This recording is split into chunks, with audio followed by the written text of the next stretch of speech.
Welcome to God Have Mercy.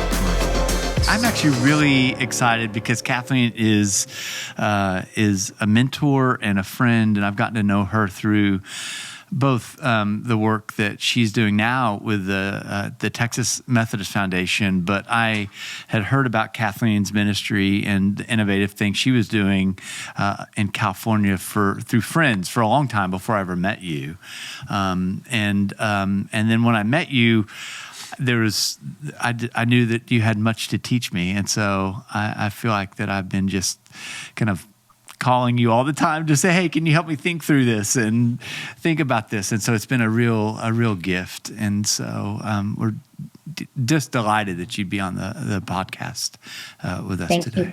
Yeah, of course. Thank you, Matt. I would have introduced you in just about exactly the same way. Your friendship and partnership and conversation has been such a gift to me in so many ways and so many times. So it's very fun for me to be on this podcast with you. Thanks. Oh, go ahead. I was just going to say, so you were a United Methodist pastor for years and have retired. Partly that means she's still a United Methodist pastor. Yeah, but she'll explain more how that is so true. And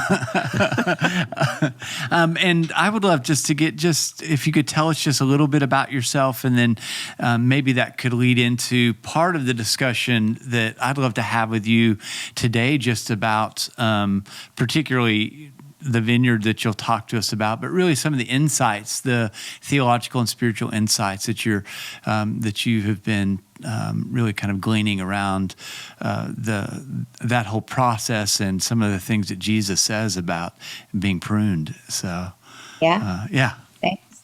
Yeah. So you're right. I am a United Methodist pastor. I have lived and worked my whole life in California. I was a lawyer for 15 years before I became a pastor, so I've had a checkered background, no straight lines anywhere. But I've had about 30 years in ministry, and before I did formally retire in 2022, and I've pretty much failed at retirement, so I am back at work. But when I did that, I moved from the Bay Area to the Central Coast of California, where I live now. But in my last church before that, I was in Silicon Valley, a large church in Silicon Valley, United Methodist Church, and founded something called the Changemaker Initiative, which was a fusion of the gospel's deep call to compassion and immersing ourselves in the gospel stories of compassion, fusing that with what social entrepreneurs know about how you make change in the world. That came out of really my love for the United Methodist Church's mission to make disciples of Jesus Christ for the transformation of the world, but knowing that often churches don't have the skills or even the knowledge about how we make change in the world. Right? There's an assumption in there that personal transformation leads to social transformation. I believe in that. And the mechanics of how you get from one to the other, I think, are often pretty vague to us in the church. So the church I was leading partnered for a year with the social entrepreneurship organization Ashoka, and we put together a group of 25 Changemaker fellows who ranged in age from 11 to 74. And they spent a year in this fellowship looking at something in their workplace or their school or their neighborhood or their family where they thought change was needed, right? So that systems would work better, or so that people weren't excluded, or something that felt like personal calling to them to make change. And they learned, basically design skills to start innovation. And pairing that again with this deep immersion in the Gospels, stories of compassion. And at the end of that year, what we saw was a lot of change happening in their lives and in the circles that they were working in. And it was the most transformative discipleship work that I had ever seen in all my years of ministry. So it was quite a moving experience. We dared to apply to the Lilly Endowment for a grant to expand the work, and we received it as a local church to our delight and surprise. And the Changemaker Initiative is now in its 5th year of operation, being run completely by lay people in the church that I left when I left that appointment, and has just received another $5 million grant, or $1 million, 5-year, $1 million grant from the Lilly Endowment. So that's actually the 4th Lilly round of funding that this work has received, which has meant that they've worked with churches all over the country, both with lay people and with congregations, to give congregations a methodology for being more risk-taking in the way they see their work and their decision-making. That's great. So out of that work, for me, came a book that I co-wrote with Rabbi Elan Babchuck called Picking Up the Pieces, Leadership After Empire. And this whole kind of entry into the work of innovation and entrepreneurship at the edges of our historic tradition of the church. And that's the work I do now at Texas Methodist Foundation. I'm also working still part-time as a pastor. So again, total failure at retirement, but a pastor in a very different context, right? Yes. I am the pastor in this town I live in, which is Paso Robles, California, which is on the Central Coast. I live on a vineyard, and this is the Southern California wine country where I live. And so even as I look out my window right now, I am surrounded by vineyards and the wine industry. And I'm just going to keep plowing on. Yeah, Matt. please. Yeah, because this is part of the conversations that we've been having here over the last season has been around wine and the metaphor that it takes on in the New Testament, and then some of the ways that Jesus, some of the metaphors and the ways that Jesus uses those kind of that language in terms of our own internal structure. And I'd love to hear you talk about that as a person that owns a vineyard and is in this space, both spiritually and physically. Yeah. Well, a lot of the work that I do for Texas Methodist Foundation is about helping leaders think about the church doing its work differently, more the way entrepreneurial people are doing their work, sometimes inside, but more often outside of the inherited church model, the traditional church.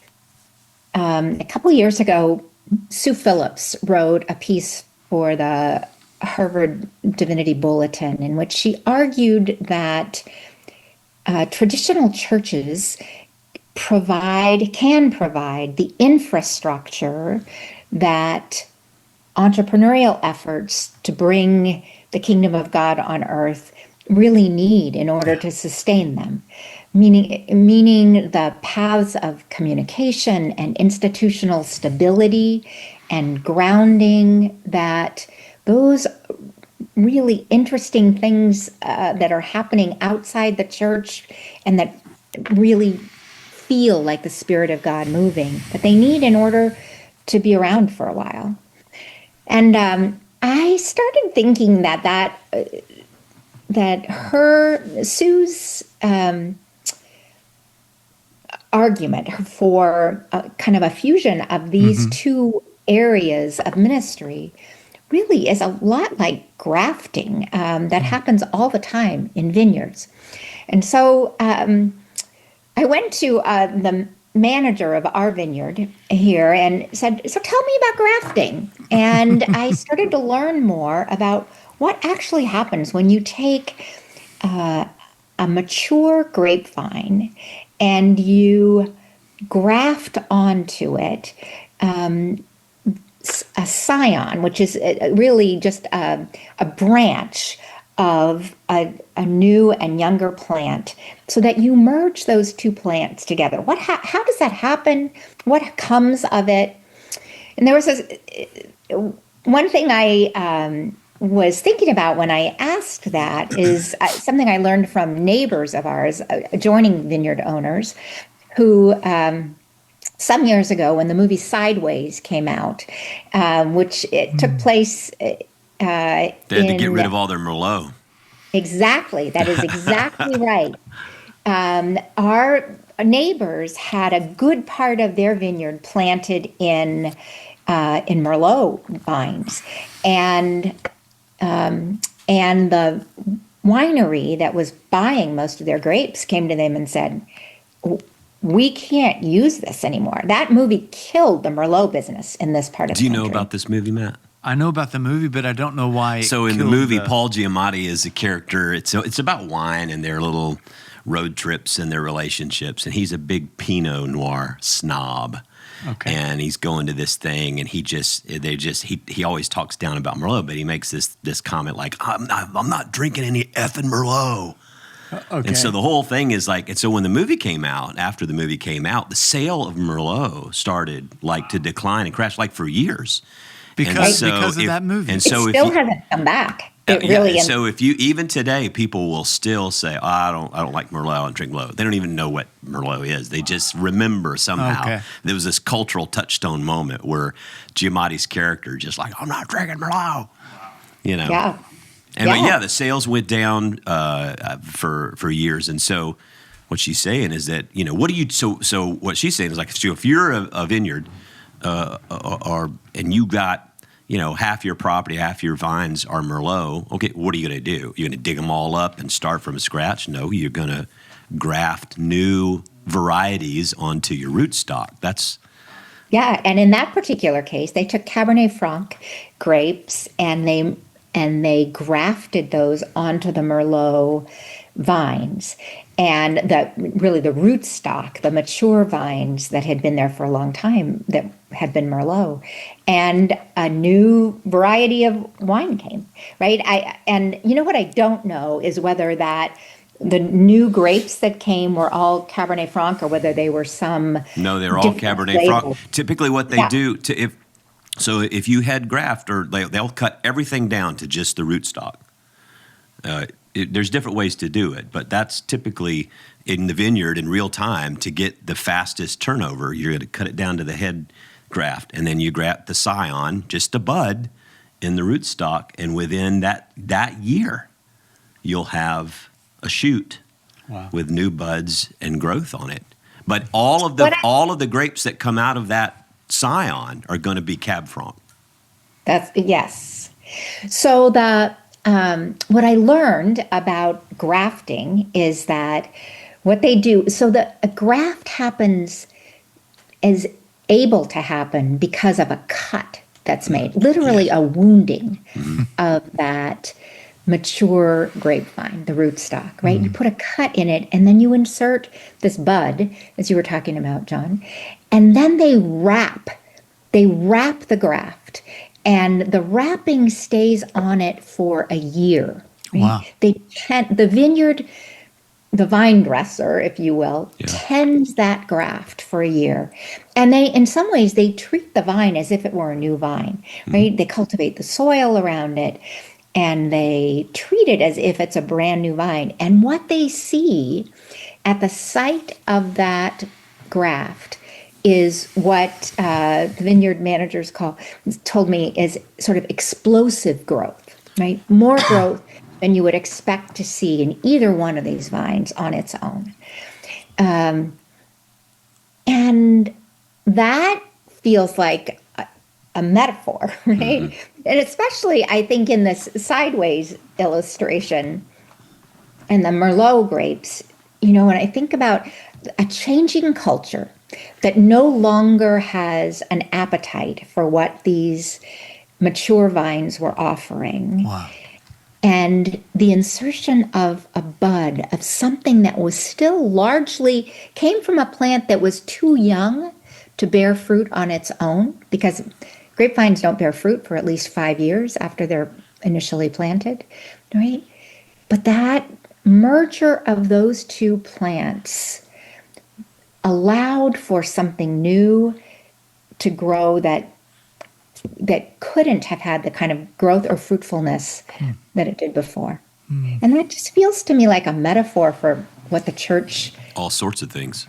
can do. Yes, all sorts of things. Yeah, that fusion, the power of that fusion. So it's the two things come together. You're already going to get something new in and of itself. But what I hear you saying is that space becomes like exponentially. It's like on vineyard steroids or whatever. That new life is like exponentially working together, is what it sounds like you're saying. Yeah. I also love the fact that there seems, at least in recovery, there is this understanding of a necessary wounding. And that I think in America, particularly in the American church, we've tried to bypass the wounding. And we have moved on to, kind of all the crap or all this. I think it was a massive distraction around church growth. I think all of the things about kind of getting better and bigger and more relevant, I think all of that is a distraction, can be. And there's this thing, when I heard you initially talking about this, and y'all produce a film on this as well that I'd love to be able to put in the show notes. But I was really captivated by the necessary wounding, that when Jesus is talking about, the vine and the vine dresser, that there's a thing that we get wounded in order to grow.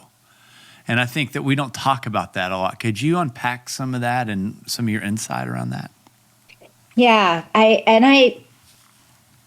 it's such a rich metaphor that I haven't fully, I haven't exhausted any part of thinking about it, but that wounding and the acknowledgement of vulnerability and sort of in the way it is opposite to the triumphalism that has been part of our church history for a long time, feels very much of the gospel to me, right?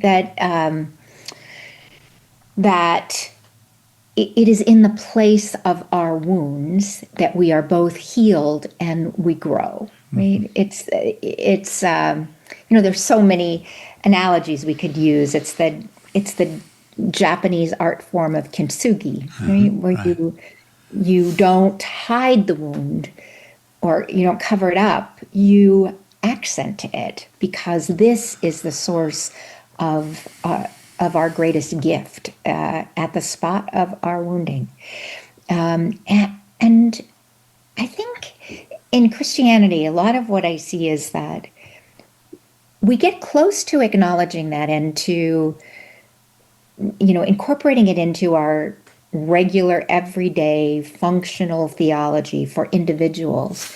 We don't often do it for our institutions. Right? There is a difference between the theology we express and convey for ourselves as persons who are loved by God in our imperfections and our woundedness. But for some reason, we can't translate that into what is needful in the church or the institutions that we feel like we just, we need to shore up no matter what. One of the interesting, if I can, I'm just going to try to build on this metaphor because, I'm just going to make crap up. That's what we do, Kathleen. You are a senior pastor. So we have fun on this podcast. No, what I love about that though is when the videos and the study and the stuff I've done or seen on the grafting, when you watch, there's actually there's sacrifice on both ends of this story. So you have the old. So think about the old systems, whatever those might be, the church, the denomination, the whatever. It's got the old. It has to be cut all the way back to where basically nothing is left but the root stock, just the trunk. And that is cut down the side and in a way to sort of this almost like this V cut into the flesh of this. So everything has to be cut back. All the stuff that your growth and everything, it's got to be removed and cut back. And then that thing is cut in the sort of the heart of the root stock. And that what also is the new thing, the bud. When you watch these guys do it, they cut the bud. The bud on a cane is the source. It's the DNA source code of everything new that comes. Everything in that bud, grapes, the wood, the leaves, the flowers, everything is in that one little bud. All the DNA is in that one little bud. And when they cut the bud, the scion, they actually have to cut almost through the bud, the new thing. So the new thing has to give itself to. And then they put those things together. It's sort of wedged into this cut of the old, the new. And then, like you said, I mean, they wrap this thing up to protect from moisture and disease because it needs time to merge, to become one. And so there's great growth there, but it's also great vulnerability. It's kind of like when you talk about mature love with a couple of being married. I always talk about at weddings, that first comes the engagement ring, then comes the wedding ring, then comes the suffering. And what you mean by that is that in perfect love, in mature love, in pure love, you find your greatest joy and your greatest vulnerability.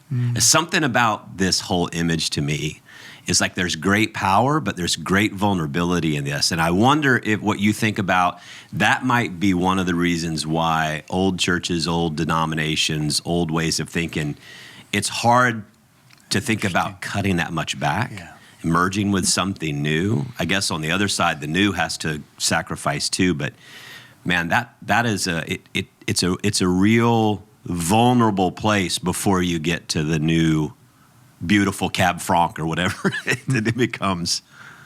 It is, absolutely. And I think you're exactly right that institutionally, and this is kind of what my Elan Babchuck's in my book was about. Like, we don't like that vulnerability in our institutional life, right? We like stability. We like firm grounding. We know where we like, and we're really afraid, I think, in the church that if we get that vulnerable, and maybe we don't have to make ourselves that vulnerable, we already are. We just have to acknowledge it in some way.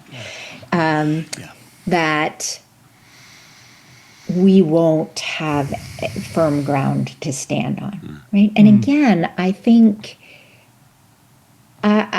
many of us are willing to acknowledge the need for vulnerability, the value of vulnerability on a personal level, but we can't let ourselves get there institutionally. And who better than the church to be sort of leading the way on that, right?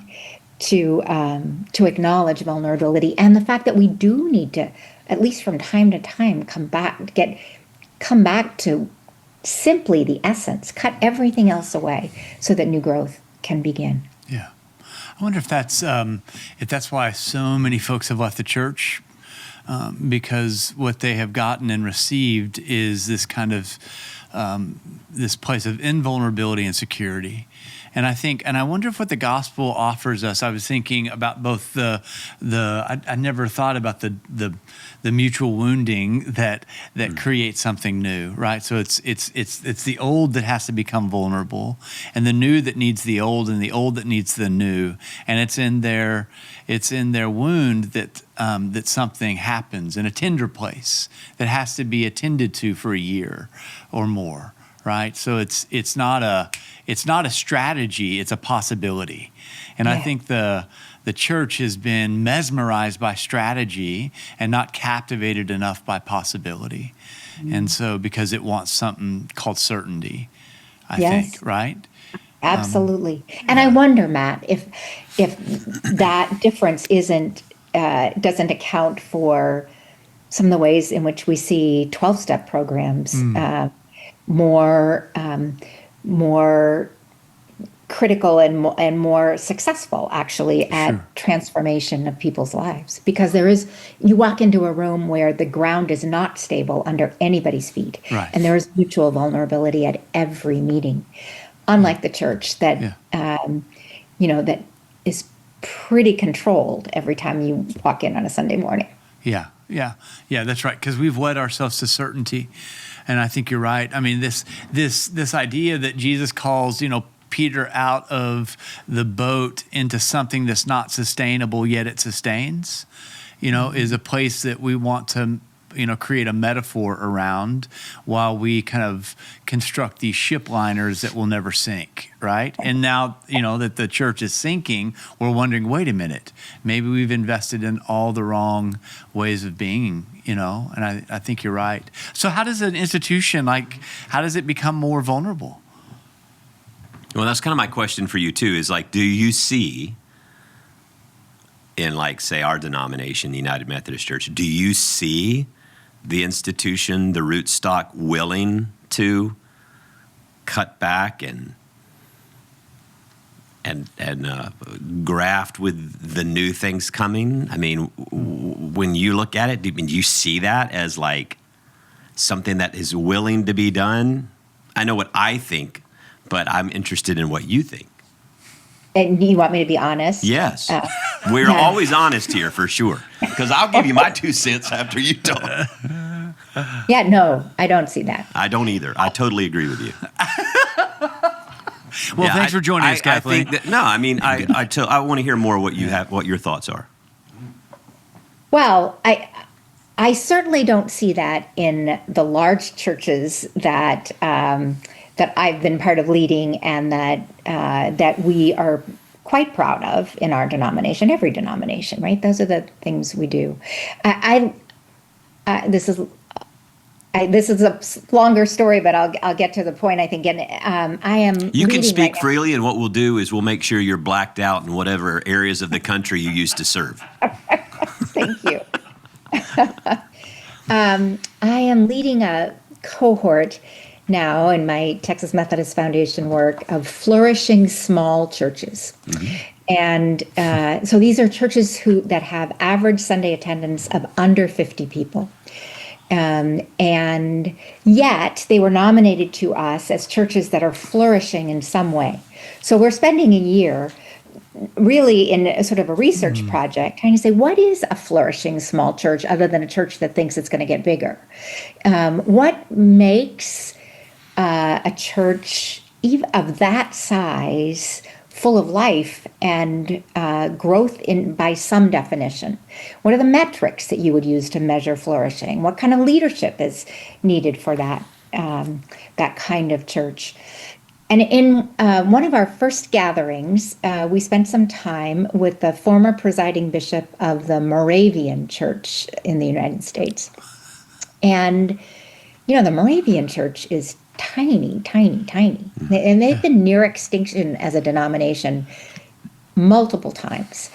And so in our conversation with her, we said, so don't you worry about dying? And she said, of course, we always worry about dying. Right? We've been dying for years. Yeah. And that's the reality that I think we have to be able to live with. And she did it and talked about the churches that she works with in quite lovely and confident fashion. I mean, I ended that day thinking, maybe I should be Moravian. That's great. But it is a whole different thing than building like a ramparted, institutional, strong denomination. Yeah. And we haven't let go of wanting that. Is that partly, John, you had said, and I never thought of this until, if the if the vine is cut all the way back, all the stuff that and then I think about sometimes like within ministry, we talk a lot about legacy. What's our legacy? What's our legacy? What are we leaving? Somebody going to name a building after someone, or whatever those things are, right? That I was here. Did it matter? And it seems like the metaphor constantly in our text is you matter, but it all gets burned up. It all gets taken away. And the utility is, have you sunk your roots in deep, deep, deep? So when it's all shredded down to the core and something new is grafted, are you useful?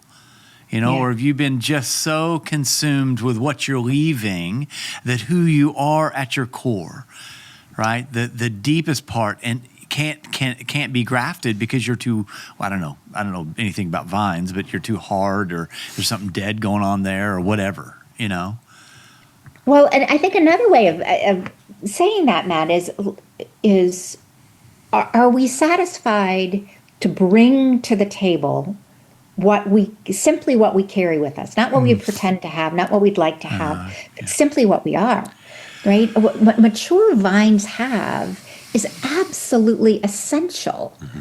Those old vines to the growth of a new plant, right? But it is not the bright, shiny fruit that they carry, right? It's the vascular system. It's the roots. It's the connection, deep connection with the soil. All those things that sometimes vines develop over 50 years, which is a long time for a plant. It has to know that that's what it brings with that's it. Good. That's and good. Be satisfied with that. There's stuff that comes from both parts. And like you said, when you go back in history, grafting comes from not a disease, but an insect, a little louse, the root louse called phylloxera, that original American vines were resistant to. They had developed a resistance to this.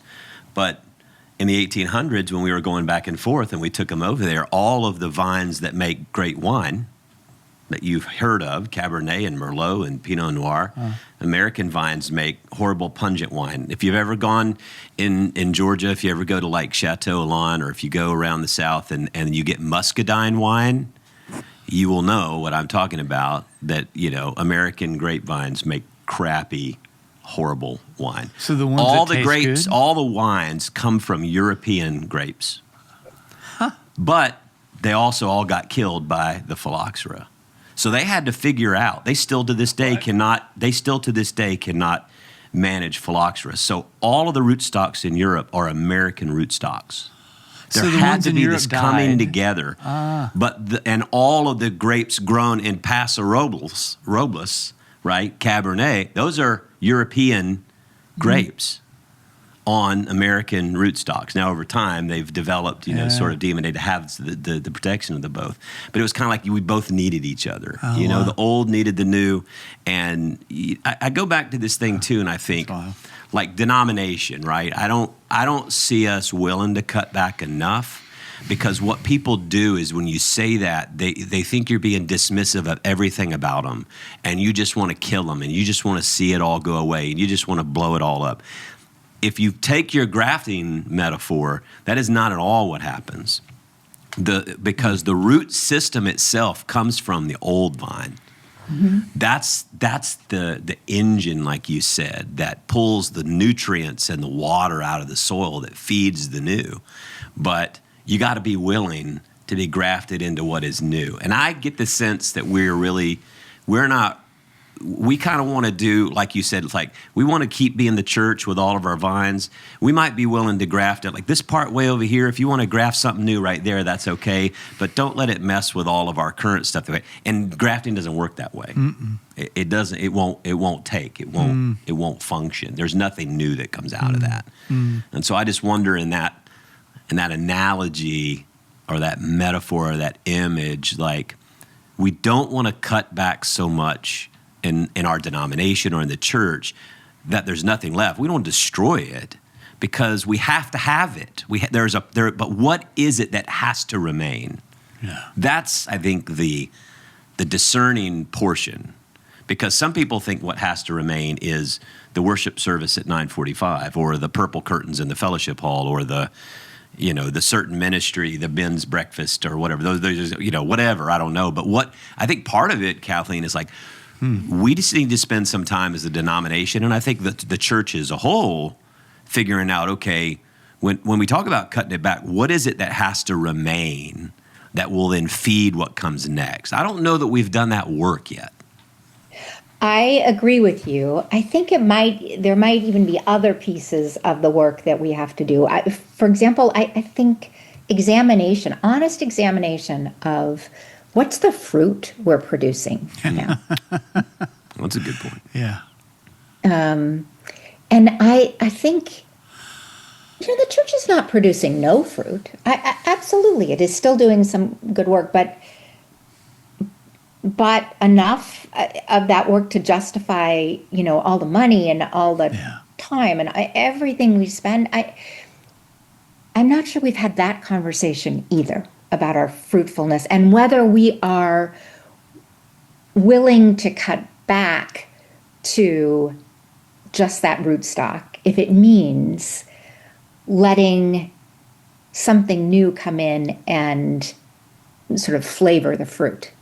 Right? Mm-hmm. It's a letting go of our control over that fruit because we're counting on some new vine to come in here and do its thing. There's if you kind of keep up with all the wine, it kind of reminds me, and I may be getting way out here in the deep weeds now. If I do, I'm sorry. I've just been reading all this stuff, but like. I kind of think it was like the church or denominations are a lot like French wine regions. They have very strict rules, like the stuff you can do in Paso Robles. In Bordeaux, dude, you can't water, you can't do it. And so there's this really famous family and vineyard, considered one of the finest in Pomerol. I think it's Chateau Lafleur, I think it's the name. And they basically said, we're going to remove ourselves from the appellation system because we can't grow the kind of quality grapes anymore because the climate is changing and there's not enough water. We have to put some water down at certain times. And the rules are like, no, you can't. No, you can only do this, and you can only do this, and you can only do this at time, and this time you only grow this grape, and you can only be no water and all this. It's almost like we have this appellation system in the church, and we have so many rules and so many regulations and so many things. It's like, and we can't change, and we're going to need like some chateaus to come and say, okay, I'm pulling out. Which means I'm not going to have the fancy name on my label anymore. Now my wine's just going to say Wine of France, like with all the other lowbrow wines. But I don't know. I mean, it's like I kind of feel like we're so limited by the rules that we've self-imposed. It strikes me more like there's no frontier wildcat spirit anymore. Yeah. Except for some of the stuff y'all are doing. Go ahead. Yeah. I was just going to say, I don't see it. You're right. I think that we tiptoe toward a frontier in the church, a few people. But, I see a lot of that happening outside the church. There are lots of people doing what I think of as the church's work, God's work in the world, creating community, feeding people. I mean, all those things we know about that are happening outside any connection with the historic church. Often those are movements that have grown up and been founded by people who came from the church, but they've chosen to go outside our historic institutions, and they are not invited to bring their fruit back in. I sometimes feel like God is saying to the church, what we see would support an observation that God is saying to the church, I tried you. And you're not doing it. And I can go outside. My spirit can work just as well outside the church, Yes. inside the church. 100%. Yeah. I mean, we see that happen, I think, even in Israel. You know, when Jesus says, hey, I can raise up, you know, children of Abraham out of these stones. I mean, what is it, you know, because you have a name and you think that you're fulfilling this, actually you've become an impediment to the very thing that you say that you're fulfilling. And this is one of the things I have gotten frustrated with the church in the writ large, in the American sense of that, is that often we are now an impediment to the presence of Christ in places, because we have, like the French chateaus have set up so many rules, and we strain it through the eye of a needle, you know, and we have people placate to these types of creeds where they're wanting an encounter with something that is beyond them, is within them, that is around them, but we then police the borders of all of that. And I think that's when the Spirit that's been poured out on all flesh shows up in the oddest of places, you know, and the church isn't aware of it because it won't go there. It won't be found there. And so I've always thought the church needs to be more entrepreneurial in the sense of, like, I'm still maybe a little too conservative in my ecclesiology to say that God's going to give up on the church, the body, you know, the body of Christ. That's just me. I do think it doesn't work very well because we get in the way. But I'm wondering, like, at Chapelwood, one of the things, like, when you look around and you see something happening, why don't we run to that and say, how can we partner with this? Right. Rather than say, oh, well, that's great that you did that. We'll try to start our own version of that. Right. And I think context is also important and goes back to the grafting image. When you graft a new grape onto a rootstock, you can't just put any type of variety of grape on any rootstock anywhere. You can't plant Riesling in Paso Robles, right? It's too hot, right? So you go to replace your Merlot with Cab Franc. It has similar climate. It needs the similar climate growing says. Certain so things some grapes do well in climates. cold, grapes do well in warm. So I think that speaks a lot to, you also have to be smart enough to know your context and to know urban areas, big metro areas are going to be different than rural areas. Not everything is going to work. Not everything is one size fits all. You're grafting, you know, what is unique and will grow in that context of that vineyard that you have. And I think all of this is fascinating to me. But Matt said I was going to love this conversation, and he was Well, right. I come away from this conversation thinking you know a lot more than I do about grafting. No. I just watch a lot of YouTube and ChatGPT. And he knows a lot. No, but I mean, it's fascinating to me. What I really like about this is a lot, like we had Gisela Kreglinger on a couple of weeks ago. If you've never read Spirituality of Wine, you would find that fascinating if you haven't. But, you know, just a lot of these metaphors as you move in these directions and these images to me are amazing. They get me thinking, they get us thinking in different ways. And I think there's a reason why Jesus used vines and vineyards and wine a lot. Shows up like almost 1,000 times in the Bible, these imageries.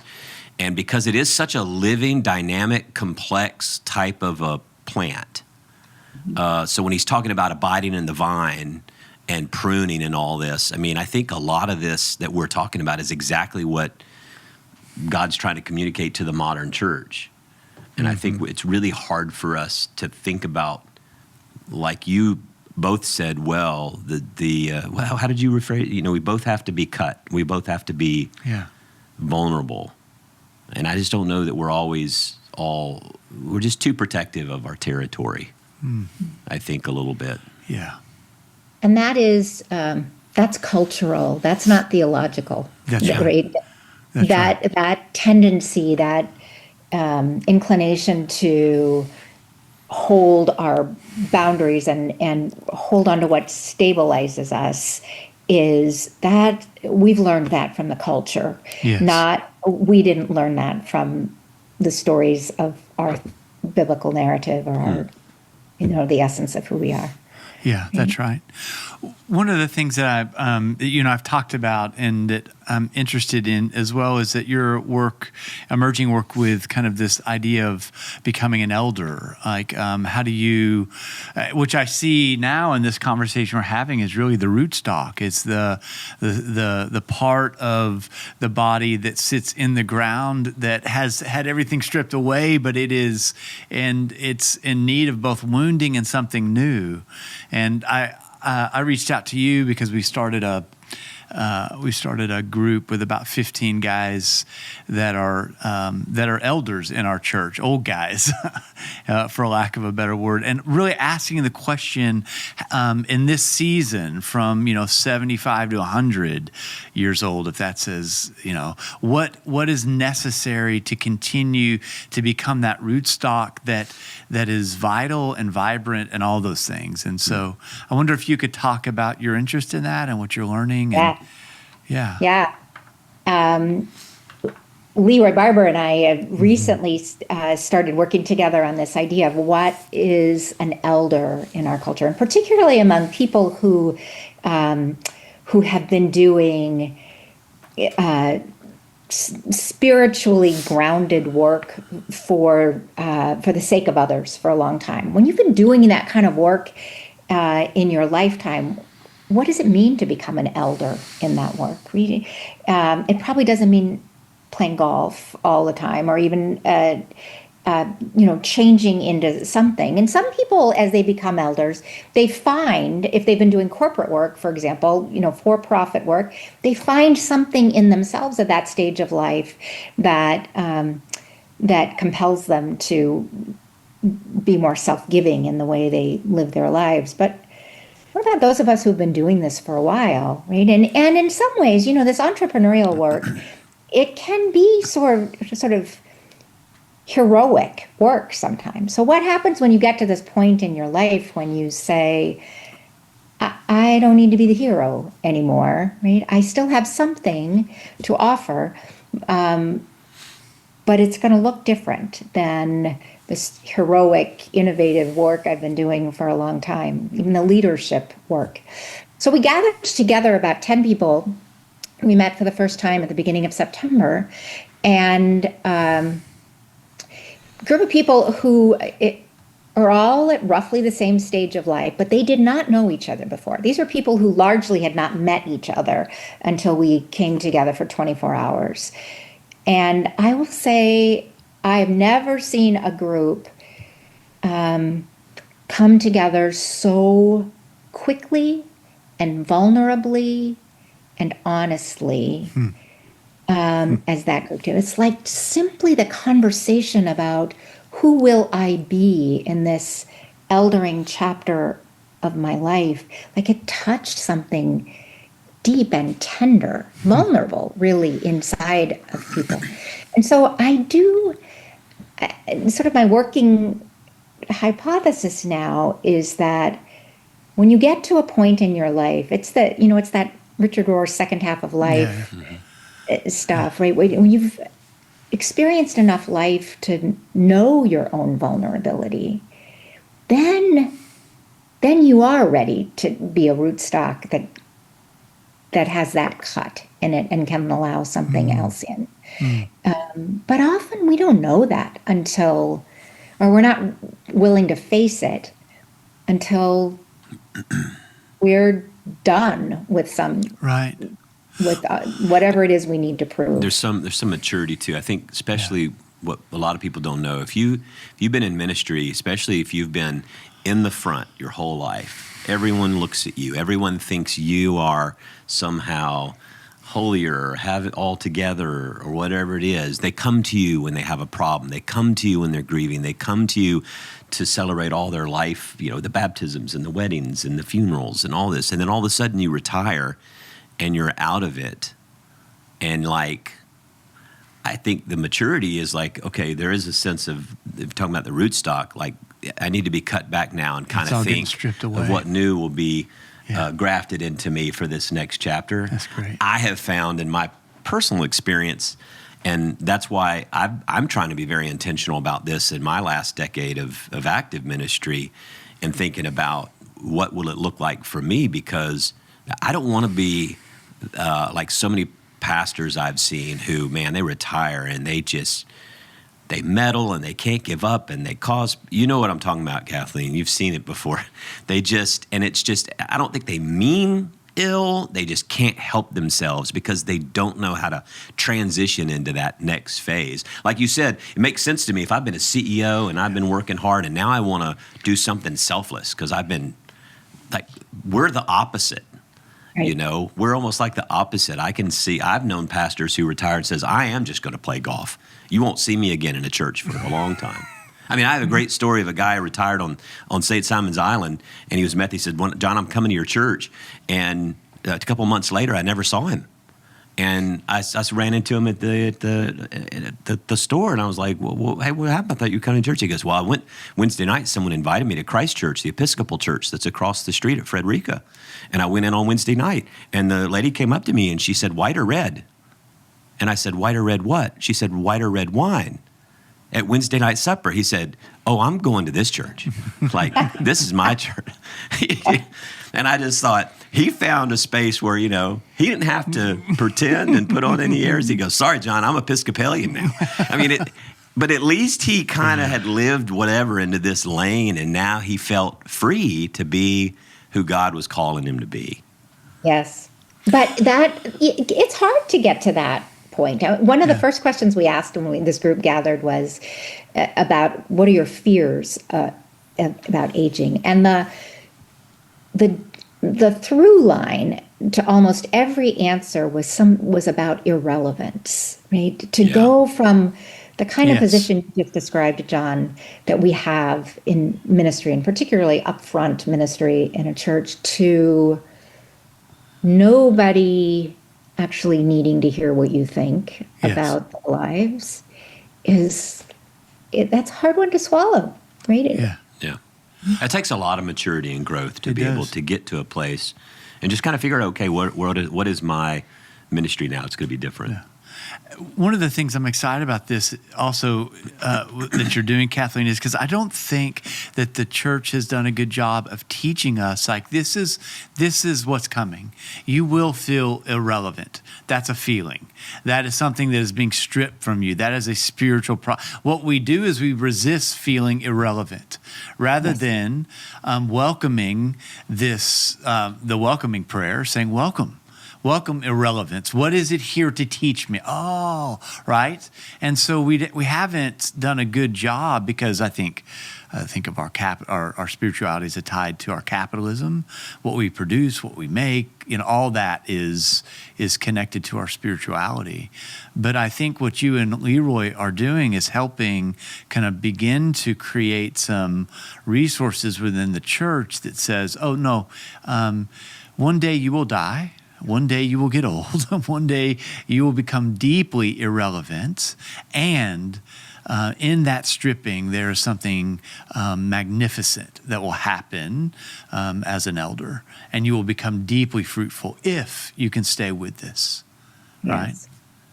Right? This piece of our conversation feels like another form of the conversation we had earlier about vulnerability. Yes. Right? Irrelevance is another form of vulnerability. Right. Mm-hmm. Right. Mm-hmm. Right. That's right. That's good. I would encourage people to listen. I mean, I found it's the Changemaker Initiative.org. Is that the website? Yes. Mm-hmm. Yeah, it's got some great. So we'll put that in the show notes too, Jeff. The Changemaker Initiative.org. But it's got a lot of great information about not only the story of the church that you pastored in Los Altos, but like continuing forward and how people can actually have their church be a part of becoming a Changemaker church. There's cohorts they can participate in and move forward. I'm excited to learn more about this. I'm excited that you're doing some of this in our conference, which is much needed. Yeah. And I would love for what you're doing to, I don't know, just get out more broadly and saturate more. I think having the conversation is important because I kind of feel like as we wind down Faithful to Your Time, it kind of feels like when we went through the recent splits and disaffiliation, a lot of people in the denomination said, okay, this is our opportunity. Now we can just focus on on the positives. We don't have to fight anymore. Now we'll be set free for growth. We'll be set free for newness. We'll explode into the future. And all what my personal experience, and I have some people that get mad at me when I say this, but it's almost like we're still licking our wounds. We're still turning inward. We're still protecting what we have. We don't want to lose any more than we've already lost. I get a sense that we're very guarded and very protective. And what you're talking about, I just don't see that. I see it happening in some places, but not in a lot of places. Yeah. I think you're so right, John. Yeah. It just, it's that story of going out into the wilderness. It's the Exodus journey. There was 40 years in the wilderness, and we are so eager to come out of the wilderness, to go back to someplace that's got, sidewalks and paved streets, that we will leave all those lessons on the table, really. Might be why it took them a whole generation to move through that process. Yeah. I hope it doesn't take us that long. Oh, it will. It will. Thank you, Matt, for those words of hope. That's why from Matt Russell. That's why I think that it'll take us that long. But the Spirit pops up 1,000 different places, and part of my question is, will we notice and observe it and join in, right? But just because the church is now a petrified forest often, right? And we get all excited when a shoot comes through a crack, and are just enamored with that little shoot that's coming through the crack, that we don't notice that out in the world, God is still making all things new. And but it's not, we don't control it, we can't finance it, we have to join into it. And with it. And we have to learn from it. Will we? For people who are at Chapelwood, I would say one good example in our history, in recent history now, is our Generaciones Spanish-speaking church and community. They were their own church, their own community. They were not United Methodist. They were not a part of us. And through the years, as we went through, we started they were doing something that had potential for huge impact in the city where 45%, if not more, are Hispanic. It's the majority Hispanic in Houston, That's Texas. Right. And yet, United Methodist Church doesn't really do a very good job in his Spanish-speaking Hispanic ministry anywhere in the country. And so we went out and we started having conversations and said, why don't we do this together? And now they're a part of our family, we're a part of their family, and they've just moved to a new campus and they're growing. It's just I think there's a good analogy or an example of a grafting taking place. We had to give up a lot. They had to give up a lot. But together now we're one. And we are one family and one vine. And it's a whole new type of fruit that's growing. It's beautiful. That we could not have done on our own. Yeah. I love that. I think often in the church doesn't say, how about if we join you? Instead, it says, you're welcome to join us. But there has to be more mutuality than we usually see. Yeah, that's right. Kathi, thanks so much for being with us today. You. Thanks. It's been fun. Yeah. Have you already harvested? No, the grapes are hanging on, and I've been tasting them. They're sweet. I should be. I was going to say, you probably get a little bit later season, but I've been watching pictures from all over, and it's not long, probably pretty soon. No, it's got to be pretty quick. Yeah, and I didn't say this, but our grapes are harvested and crushed here, and then they go to Fredericksburg, Texas, where they're made into wine. Are you serious? Oh, look at that. My wife and I were just talking last night about doing I've got a couple of plans for wine or vineyard trips in different places, and that's one, Fredericksburg, and there's was it Barton Mills, Barton Springs? Barton Springs. They have a place there where they teach you, have a whole all-day class on sourdough bread. My wife really wants to go do that. So I'm like, I'll do that with you if you go do the wine trail in Fredericksburg. So I'll have to figure out which winery it is that's getting your grape. Well, it's Grape Creek, which is the winery, which is one of the largest wineries around there. But one of their labels is Heath, Heath Vineyards. And that's all grapes that come from this property in Paso Robles. That's great. Awesome. Now I'm really motivated to go. Yeah. Really excited to go. Thanks you so much for joining us and being with us today. We appreciate your time. Thank you. Thanks for inviting me. Yeah. Great to be with you. Thanks. God bless. Love you. We'll God talk to you bless. soon. Take care. Yeah. Okay. Bye. Bye-bye. you know, I nerd out on all those metaphors and images of things, but Yeah, it's so great. there's a lot of great depth. I mean, you can take these images and just go like all over. Yeah. This is one of the reasons why I think it shows up so much in the Bible, is that Jesus, and of course in the Old Testament, Israel was referred to as the God's vineyard, and all of that stuff together I think is pretty cool. But that's neat. Yeah. Well, thanks for setting that up. There it is. Heath. Yeah, but then Great Creek Vineyards is hers. You ought to go visit her sometime. I will. Part of our Paso Robles is nice. Yeah.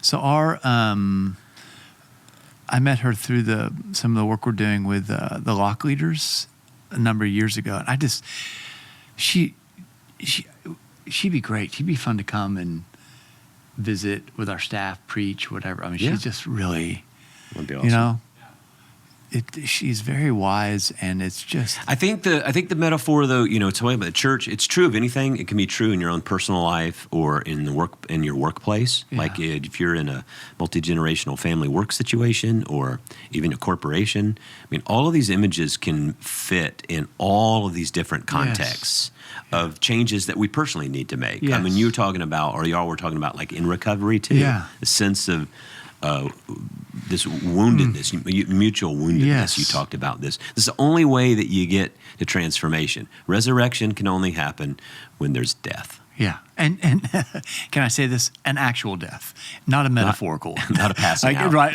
Or I just think, well, Jesus died, so I didn't have to. No, Well, actually, that's the pattern. It's the old saying, like you have to die. Jesus was not resuscitated. Jesus was resurrected. Yeah. Right? Right. He didn't just swoon on the cross and they kind of, he woke up in the tomb. It was cold in there. He got it. No. I mean, it's not a resuscitation. It's a resurrection. And that requires death, dying to things.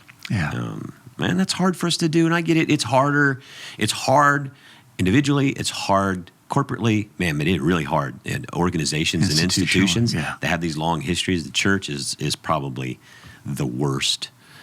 Could I say this? I wonder, I'm not an I mean, like, I don't study institutions, but I've always had this sneaking suspicion that the leadership of the institution is as vulnerable as the leadership of the institution is, right? And so if we have pastors and bishops and cabinet that are trying to maintain control, but if you begin to have a culture that says, what does it mean for us to be vulnerable, right? I mean, I've watched you become more vulnerable in the last 10 years than invulnerable. But there is a change, because I will say, when I came here, the first, after being here 12 years, the first several years of Runway, it is only fear of failure, only fear that I'm going to kill this place. Like when you see all the challenges coming in politics and culture and denominational and human sexuality, everything you're beset by. and you're seeing it's like, oh my gosh,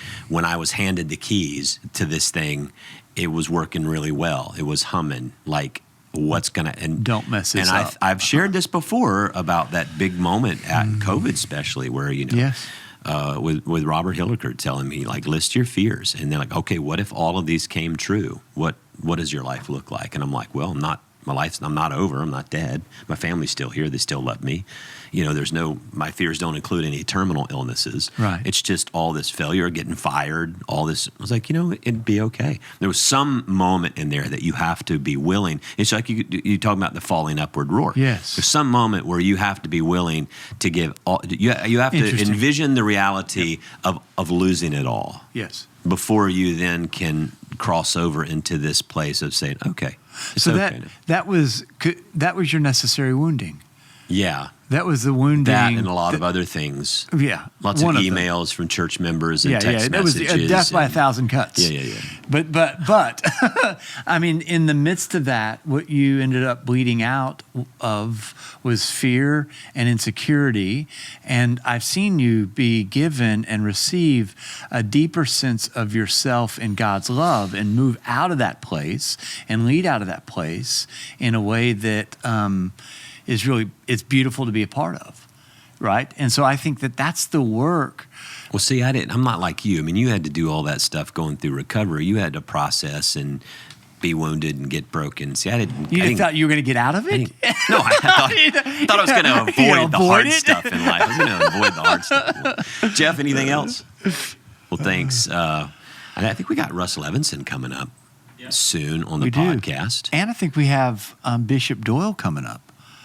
Andy Doyle? Well, yeah, and we talked to him about coming, Bishop Andy Doyle coming, and Russ Levinson, who's out with a new book that we're going to be talking about. He's going to be preaching here in October the 19th.